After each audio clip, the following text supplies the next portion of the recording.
नमस्कार, मैं निकिता और आप देख रहे हैं सी न्यूज भारत। वक्त हो चुका है न्यूज आर का। गोंडा श्री अयोध्या धाम 84 कोस परिक्रमा के राष्ट्रीय अध्यक्ष एवं संचालक संत श्री गया दास के साथ संतों की टोली पहुंची शक्तिपीठ मां बाराही धाम। आपको बताते चले कि 84 कोस परिक्रमा की शुरुआत त्रेता युग में शुरू हुई थी, जो आज भी संतों द्वारा परिक्रमा की जा रही है। परिक्रमा की शुरुआत मखौड़ा धाम मनोरमा नदी के तट बस्ती से शुरू होकर अयोध्या और अंबेडकर नगर बाराबंकी गोंडा होते हुए अयोध्या के सीता कुंड पर समाप्त होती है। इस अवसर पर हमारे संवाददाता शिव शंकर मिश्रा ने संचालक संत श्री गया दास से बातचीत की। आइए आपको दिखाते हैं कि उन्होंने 84 कोस परिक्रमा के बारे में क्या कुछ बताया। नमस्कार, मैं शिव शंकर मिश्रा। आप देख रहे हैं सी न्यूज भारत। इस समय हम मौजूद हैं शक्तिपीठ मां बाराही धाम में और श्री अयोध्या धाम से चलने वाले 84 कोसी परिक्रमा मार्ग में पड़ने वाला स्थान है ये। और श्री अयोध्या धाम से पधारे हुए हमारे संत जो कि राष्ट्रीय अध्यक्ष हैं 84 कोसी परिक्रमा मार्ग के और इस परिक्रमा के संचालक भी। आइए हम महंत जी से चल के बात करते हैं कि 2 साल कोरोना काल में निकल गया और इस बार 2 साल के बाद जब परिक्रमा शुरू हुई है तो किस तरीके से क्या समस्याएं आई और क्या परेशानियां थी। फिलहाल जो इस समय है ये हमारा क्षेत्र शक्तिपीठ मां बाराही धाम ये पर्यटक स्थल के रूप में घोषित कर दिया गया है। कुछ पैसा भी आ चुका है। फिलहाल अभी काम शुरू नहीं हुआ है। ये महाराज जी से जानते हैं कि ये 84 कोसी परिक्रमा मार्ग के अंतर्गत पड़ने वाले शक्तिपीठ मां बाराही धाम में किस तरीके से विकास होगा और क्या काम यहाँ किया जाएगा। आइए हम संत भगवान से मिलते हैं। आप ये बताएं महाराज जी कि ये परिक्रमा वक्त धाम से शुरू होके और किस स्थान पे समाप्ति होती है, बीच में कितने पड़ाव हैं? ये परिक्रमा प्रत्येक वर्ष चैत्र शुक्ल पूर्णिमा के दिन अयोध्या से मखभून मनोरमा जनपद बस्ती के लिए प्रस्थान करती है। जनपद बस्ती मखौड़ा वो स्थान है जहाँ महाराजा दशरथ चक्रवर्ती सम्राट गुरु वशिष्ठ की आग्रह पर श्रृंगी ऋषि द्वारा यज्ञ उत्कृष्ट यज्ञ संपादित हुआ था। वो त्रेता में चैत्र शुक्ल पूर्णिमा का समय था, जहाँ से चारों भाइयों की उत्पत्ति हुई है। वहाँ पर लोग रात्रि विश्राम करते हैं और वैशाख कृष्ण प्रतिपदा से यह परिक्रमा का श्री गणेश होता है।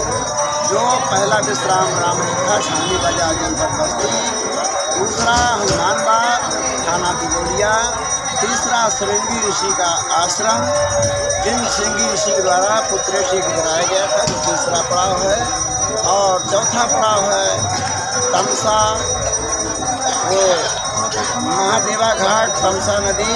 प्रथम दिवस तमसा भयो दूसर तीर। जब भगवान का वनवास हुआ था तो वो प्रथम दिवस भगवान वहाँ पर विश्राम किए थे, वही तमसा तीर्थ ऐतिहासिक तमसा है।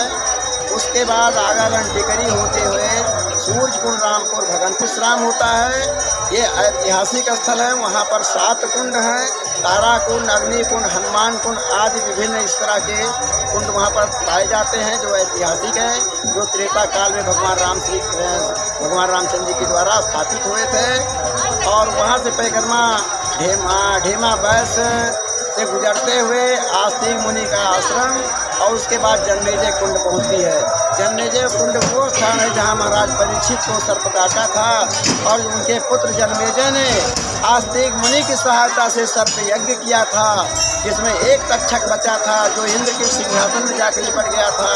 आज उसी तक्षक के बदौलत आज इतने सब परिवार जीवित है। जो भगवान की सृष्टि है, सृष्टि का कभी विनाश नहीं होता है, तो इसलिए सर्प यज्ञ हुआ, सर्पों का नाश हुआ, लेकिन एक तक्षक के द्वारा आज भी सृष्टि में सर्प पाए जाते हैं। उसके बाद खंडासा थाना में अमानीगंज पोखरा पड़ाव होता है। फिर मलकनिया आता है, रुदौली और पटरंगा होते हैं, दुलारे बाग होते हुए जो दुलारे बाग ये पटरंगा और टिकैत नगर बेलखरा भगत बगिया है, जो आपके थाना टिकैत नगर जनपद बाराबंकी में लगता है।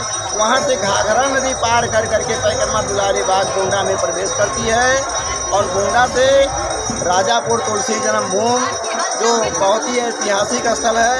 यहीं पर परसपुर में संत नरिहरदास जी महाराज जो तुलसीदास जी के गुरु थे, उनका ये कर्मभूमि है, तपोभूमि है।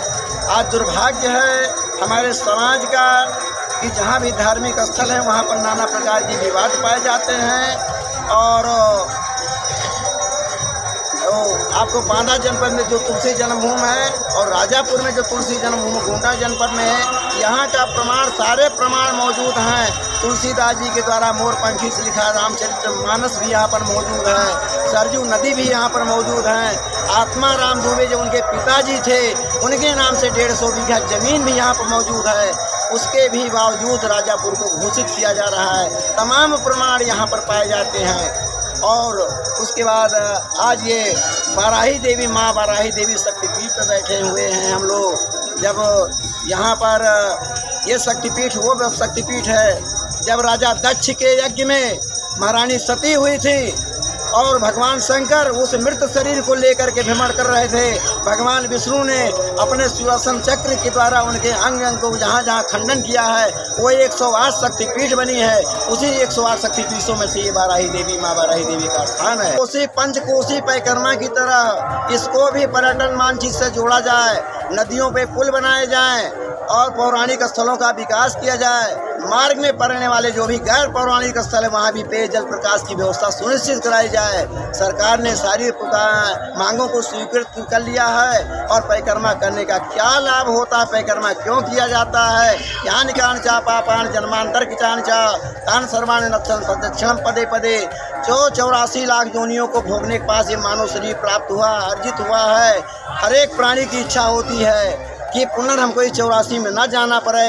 इस उद्देश्य से, इस भावना से, आस्था के साथ इस पथ पर चल कर के 84 कोस परिक्रमा का भ्रमण करता है। जब त्रेता में रामा अवतार होना था तो इस अयोध्या के चतुर्दिश घोर जंगल था।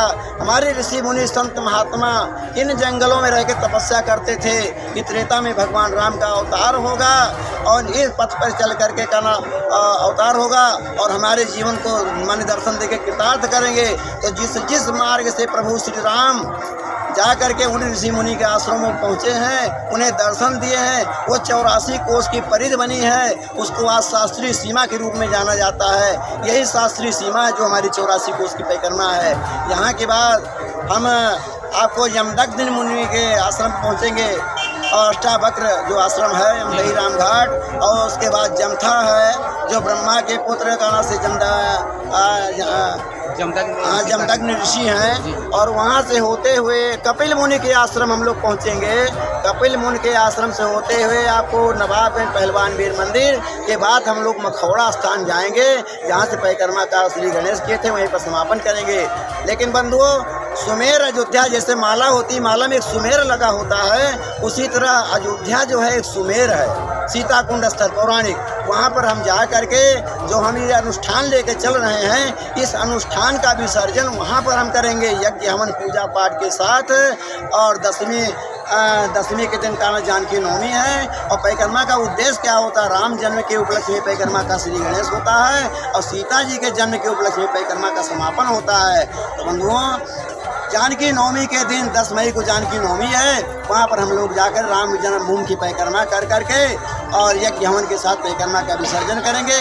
11 मई को भंडारा के साथ जो दूर दराज से लोग आए हैं उनका अतिथि स्वीकार माने सत्कार करते हुए और भंडारा करेंगे। उनको दक्षिणा विदाई यथोचित दी जाएगी जो हमारे पास होगी, जो नहीं होगी जनता जनार्दन का सहयोग होगा और उसके बाद साल भर के लिए दिन का।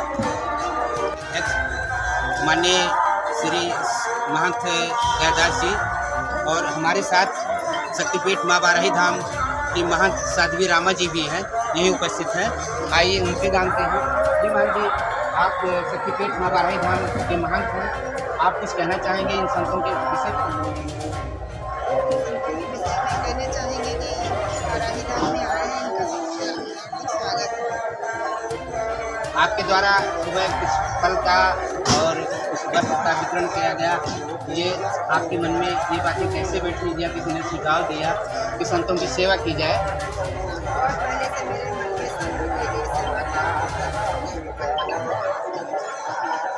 धन्यवाद। ये थे हमारे इस बिंदु पर मैं 2 शब्द कहना चाहूँगा। जी, आइए पुनः फिर जुड़ते हैं राष्ट्रीय अध्यक्ष जी से, जो कि 84 कोस परिक्रमा मार्ग के राष्ट्रीय अध्यक्ष हैं। वो कुछ कहना चाहते हैं, एक बार पुनः वहीं पर। गोस्वामी जी ने रामचरितमानस में लिखा है कि परहित सरिस धर्म नहीं भाई और पर पीड़ा सब नहीं अजमाई, परोपकाराय परमो धर्मा, परोपकार के समान दूसरा कोई धर्म नहीं है। इस भावना से हमारे साध्वी जी जो यहाँ के महंत हैं, आप संत लोग महात्माओं की सेवा के लिए यहाँ पर आए हुए हैं और संत समागम में उपस्थित होकर के तमाम संतों को कम से कम कुंतलों फल अर्जित किया और सबको वितरण, अंगूर था, सेब था, केला था और सभी संत महात्माओं को आपको प्रसाद रूप में समर्पण किया। और साध्वी जी 1 माह का परिक्रमा तो नहीं कर सकती हैं, क्योंकि 25 दिन होता है, इसमें कंकड़ पाथर धूप छाँव पानी आंधी सब बर्दाश्त करना पड़ता है।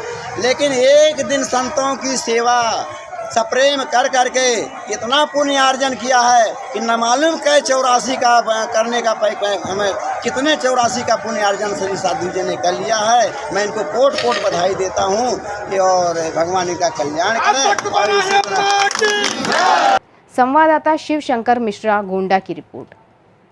फिलहाल के लिए इस खबर में बस इतना ही। देश और दुनिया की तमाम खबरों के लिए देखते रहिए सी न्यूज़ भारत।